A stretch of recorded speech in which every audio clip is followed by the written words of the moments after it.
the USS Abraham Lincoln CVN-72.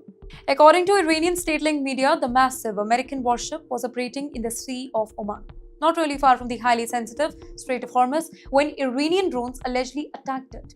Here, Tehran claims that the drones hit their target and forced the entire US carrier to retreat, in fact, hundreds of kilometers away from the Iranian water. Now, let's pause for a moment here and think about this.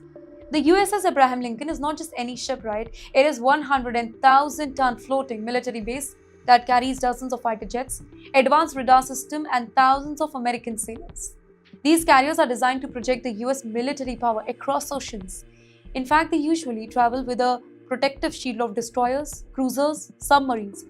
Now, can you imagine hitting a carrier like this even slightly? It would be a huge symbolic moment in the modern warfare. Iran says that the carrier had moved dangerously close to its maritime boundaries, roughly about 340 kilometers from its coast, while operating near the Strait of Hormuz, the narrow waterway through which nearly one-fifth of the world's oil passes through every single day.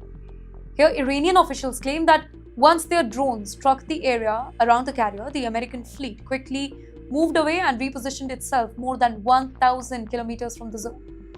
Iranian media is presenting this as a major success for them. But you know what? Here's where the story gets complicated. The US is telling a completely different version. That's right. According to the United States Central Command, also known as the CENTCOM, there was no attack on the carrier at all. American officials say that the entire fleet, including the USS Abraham Lincoln, remains fully operational and intact. In other words, Washington is rejecting Iran's claim outright. But you know what is happening here? In modern conflict, the battlefield is not only in the sky or at the sea, it is about the information space. Both sides release statements, they release videos, claims to shape the global perception. Iran wants to show that it can challenge the US military power even in open waters. US wants to signal that its naval dominance remains unshaken, and at the very same time, tension in this region are extremely high. The Strait of Hormuz is one of the most strategically important choke points in the world, right?